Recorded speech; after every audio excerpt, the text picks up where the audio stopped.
essential part of man's life. Since the dawn of history, man has had to depend upon nature to supply him with fibrous material, soft and strong enough to be woven into cloth.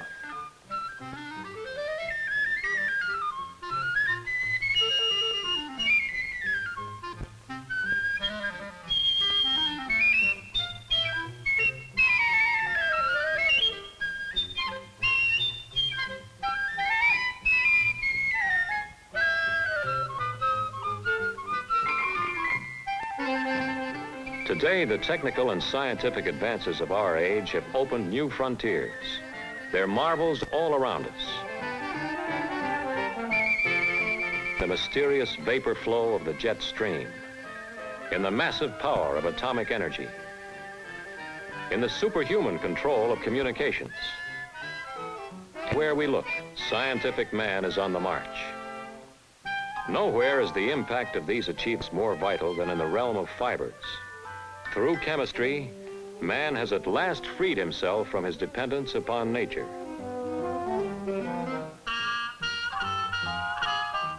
He has discovered how to create fibers of his own making.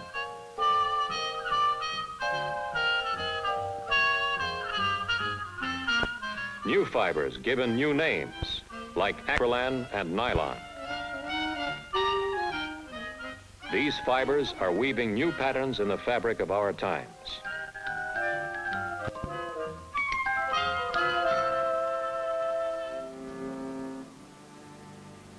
Man-made fibers are the heirs of 4 civilizations. Their ancestry begins back in the Dark Ages, when primitive man first used animal skins to cover and protect himself. As his needs changed, he discovered in nature fibrous material that could be spun into yarn and woven into textiles. After centuries of trial and error, it was found that 4 fibers surpassed all others. From the plant world came flax and cotton. From the animal world, silk and wool, each a product of a distinct civilization. Flax, the oldest source of textile fiber, became the servant of man in Egypt. Pictures painted on the walls of Egyptian tombs more than 5,000 years ago give us a complete record of flax culture in the world's first civilization. We know how the Egyptians planted flax, harvested it, sorted and bundled it, spun the fibers into threads of yarn, and finally wove the threads into cloth.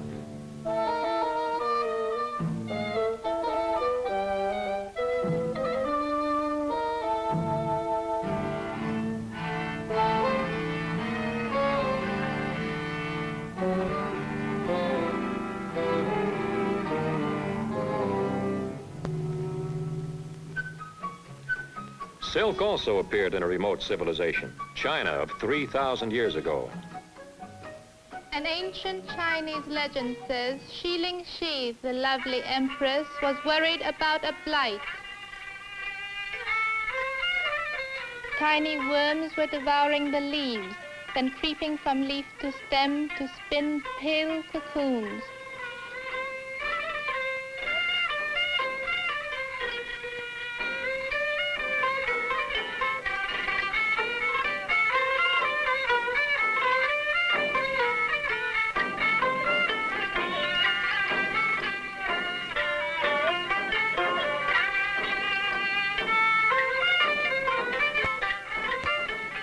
Shi Ling Shi gathered a handful of cocoons and carried them into her palace.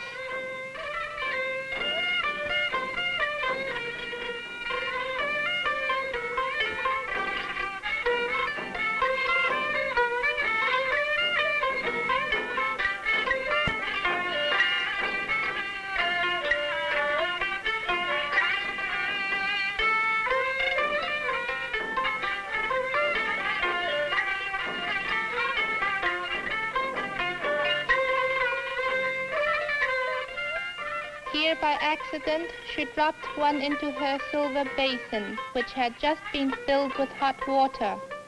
A delicate filament began unwinding itself from the cocoon. Xiling Shi had discovered silk. It is said she also invented the silk reel, which joined the delicate filaments into a thread thick enough for weaving. From this simple discovery, China developed one of her greatest sources of wealth. The origin of wool is mostly conjecture, but artifacts preserved from the Babylon-Assyrian empires and clay tablets tell us that wool was already being twisted together into thread and woven into cloth more than 2,000 years ago. Camel caravans were regularly carrying bolts of woolen cloth to Egypt in exchange for linens and other products. When the Persian armies swept down from the mountains and conquered Babylon, the weaving of woolen cloth was taken over by the invaders. Centuries later, the Mediterranean became a Roman sea. When the Romans conquered England, wool was introduced into the British Isles. Ever since, wool has been tightly bound up with English life and history.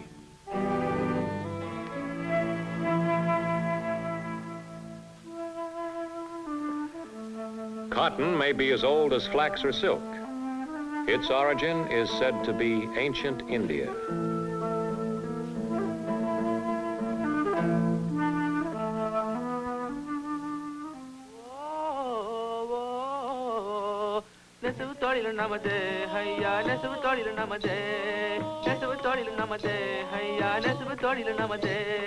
Pinnum salai pinnuvo, pinnum salai pinnuvo, pinnum salai pinnuvo, pinnum salai pinnuvo, pinnum salai pinnuvo.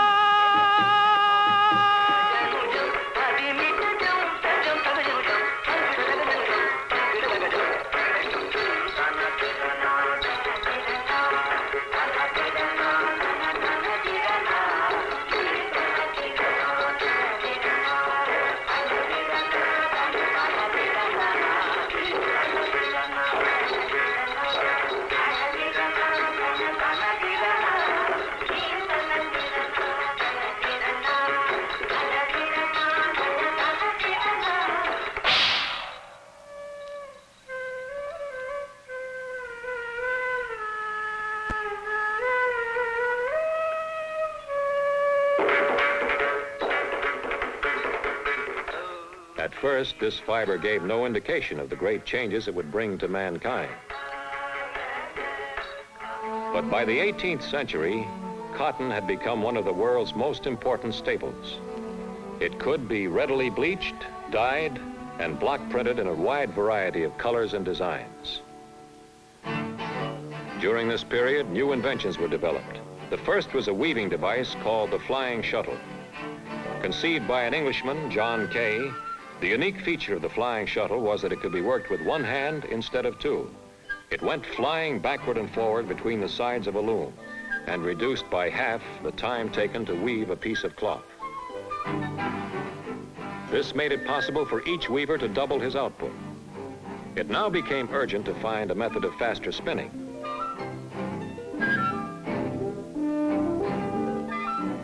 James Hargreaves, another Englishman, found the solution by inventing a spinning device which he called the spinning jenny. It could spin 8 threads at one time and made the spinning wheel obsolete.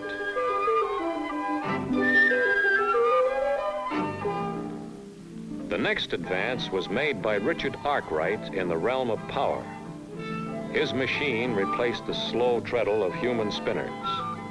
He called his device a water frame because water power was used instead of human muscles. Too large for home use, where all spinning was still done, it had to be put into a special building beside a stream and was called a spinning mill. In the next years, other inventions followed rapidly. Hargreaves' jenny and Arkwright's frame were combined in a more efficient machine, Compton's mule. Steam engines replaced water power. mechanical spinning machines appeared. The result was the birth of a new social institution, the factory. In 1793, Samuel Slater set up the first successful textile factory in Pawtucket, Rhode Island. He built it and its machinery from memory based on Arkwright's factory in England, where Slater had worked as a boy. Slater's mill inspired the rapid spread of other mills, but none assumed vast commercial importance. Until an invention by Eli Whitney, the cotton gin, speeded up the production of raw cotton beyond the wildest dreams of manufacturers. Thereafter, there was no stopping the steady growth of the textile trade. The transition from a handicraft to a mass technology spurred tremendous expansion. This was abetted during the 19th century by the mass influx of Americans from the Atlantic to the Pacific. With the rapid spread of population came endless demands for cloth.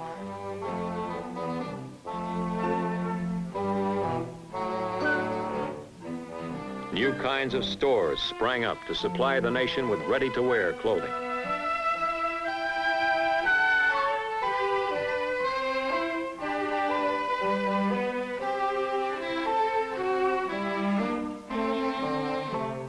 But the rapid conversion of agricultural lands into new towns and cities cut into the sources of natural fibers. The depletion of farmlands was accelerated by new roads, highways, and huge industrial centers. Additional problems came with uncontrolled prices, drops in farm labor, more remote sources of raw materials, changes in climate, pests, wars, and unpredictable labor costs. By the beginning of the 20th century, the limitations of natural textile fibers were proving so serious, it became obvious that new and greater sources of raw material would have to be found.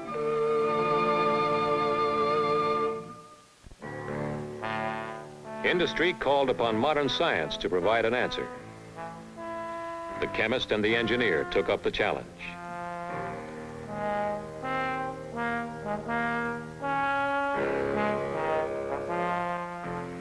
They began to break apart the materials of nature in order to learn the raw ingredients of matter.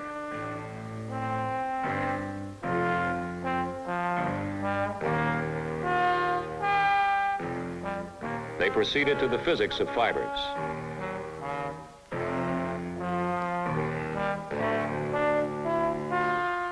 Analyzed flax, wool, silk, and cotton fibers and determined what each contributed to man's comfort.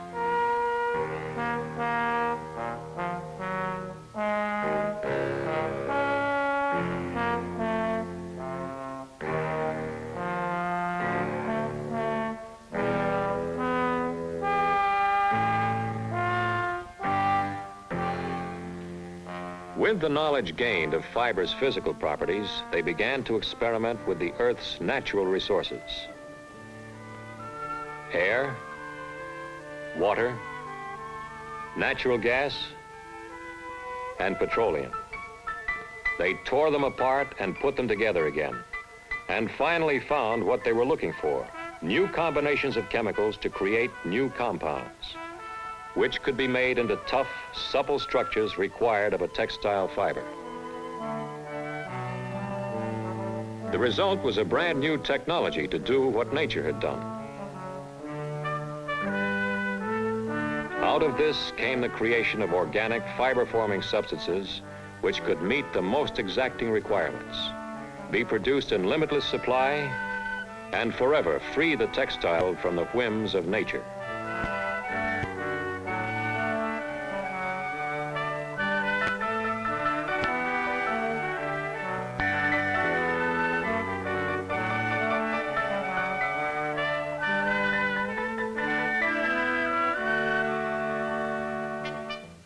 Once the magic formula was released, a variety of man-made fibers appeared. First came rayon, then acetate, both semi-synthetics. Other fibers like nylon, Dacron, Acrylan, and Orlon soon followed. Wholly man-made, acrylan and nylon are the new scientific contributions of today's civilization. Chemstrand's acrylic fiber, acrylan, has been tailored to fit a specific need. It contains properties that neither nylon nor other man-made fibers have. It can be used alone or blended with other fibers, natural or man-made. Tests have proven that it can be dyed in a broad range of colors. Because of its stability, it is well suited to all types of processing.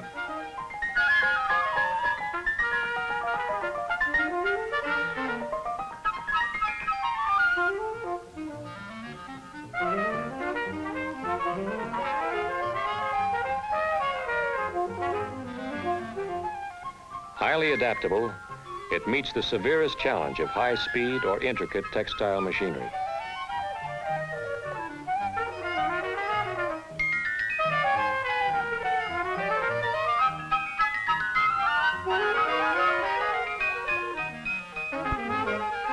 A truly versatile fiber, it contributes unique qualities to fabrics that set new standards for strength, durability, and luxury.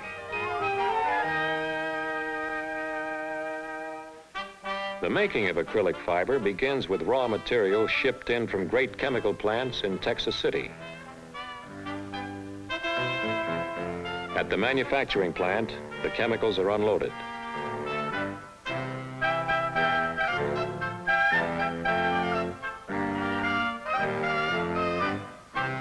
Pumps transfer them from the tank farm to the polymer building. Here in huge kettles, other chemicals are added and combined. Next, heat and pressure convert the chemicals to a white polymer. This is then moved to a whirling centrifuge and dried. Special liquid solvents are added.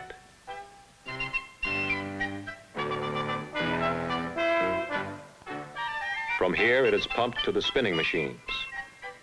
Forced through spinnerets, it emerges as continuous strands. Then it is heated, washed, dried, and stretched to become acrylic fiber.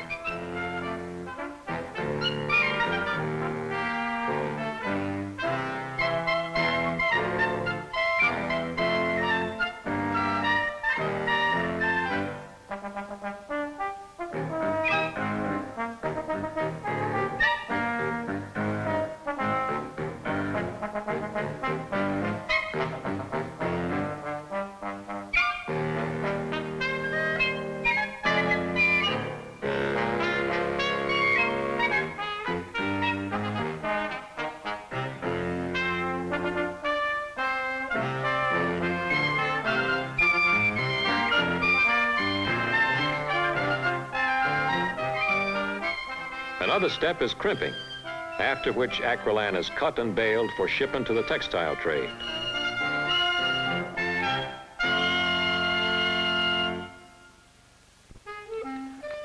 Unique in many ways, acrylan and nylon have had a revolutionary impact on American life. In industry, they are becoming well established. In fashion, they have made possible new concepts of design, economy, and beauty. Carpets and fabrics for the home have brought easy-to-care-for living for everyone.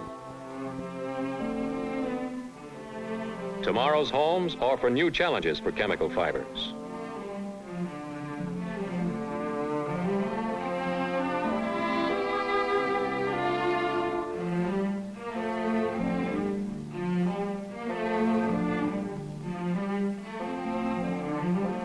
Fabrics and carpets of man-made fibers endow interiors with a fresh, new look.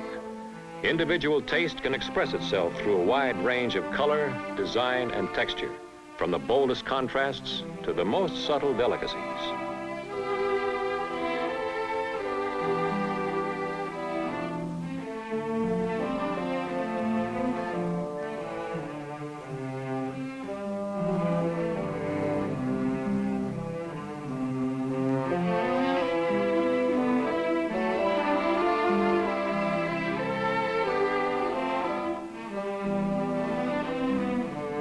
These fabrics and carpets are easy to care for, exciting to see, and a joy to live with.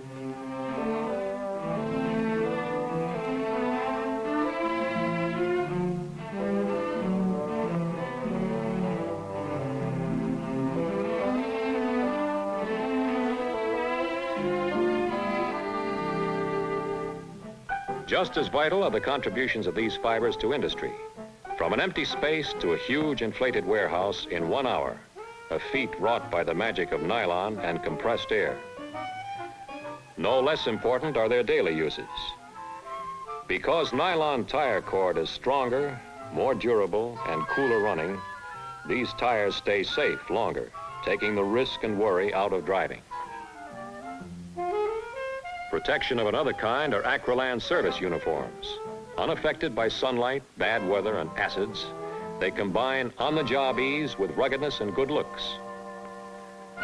Whatever people do or wherever they go, man-made fibers are contributing to everyday living.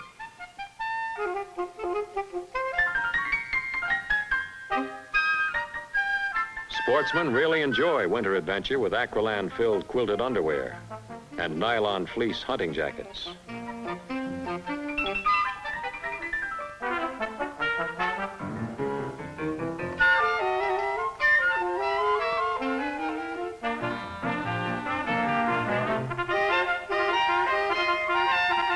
For summer fun, nylon wading pools bring the seaside into the backyard.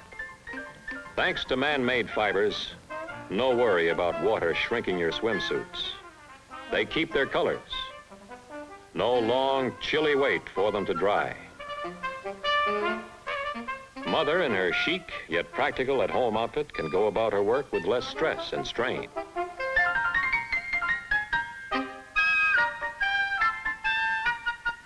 Babies can enjoy warmth without weight in a fleece sleeping sack.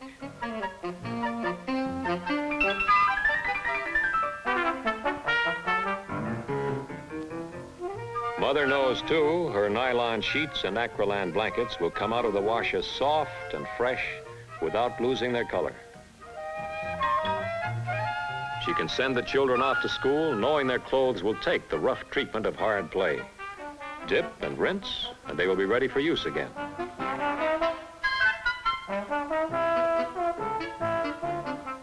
Ready, too, for all her costumes are the soft tinted colors of gossamer sheer nylons.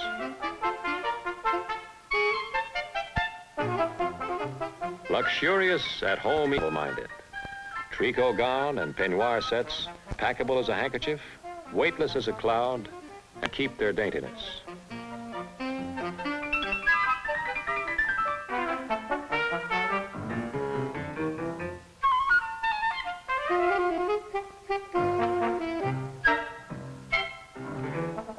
For the busy career girl, last-minute dates are no problem. Her social life can be extended without a change of clothes.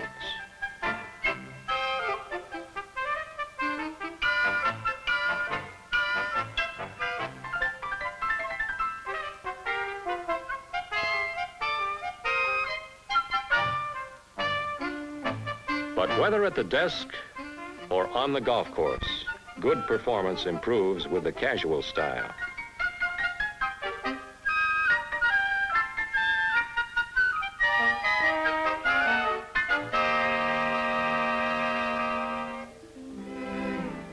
For romantic moods, all the beauty of happy moments can be captured in glowing design, exquisite color, and flowing grace.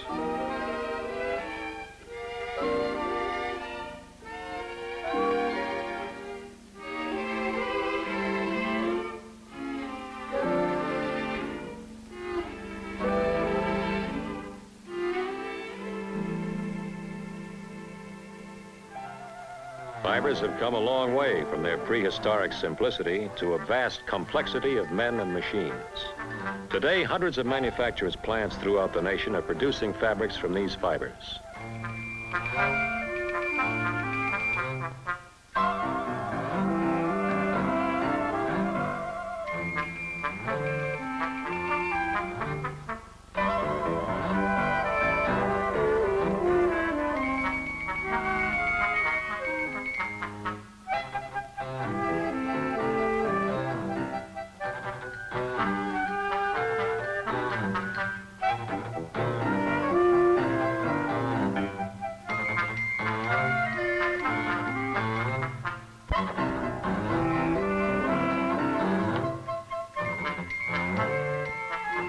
filament yarn to finished fabrics, chemical fibers are meeting the most exacting requirements of the textile world. Man-made fibers need gigantic technological resources for their creation. Outlays of millions of dollars for plants and buildings are required. Another major item is the intricate array of processes with tons of chemicals. To keep pace with progress calls for the most modern research centers, scientists, engineers, and workers with a great variety of skills and training. Together, these forces attest to the social importance of a vast industry whose development of polyamides, polyesters, acrylics, and other chemical fibers yet to be discovered will play even a more significant role in shaping tomorrow's civilization.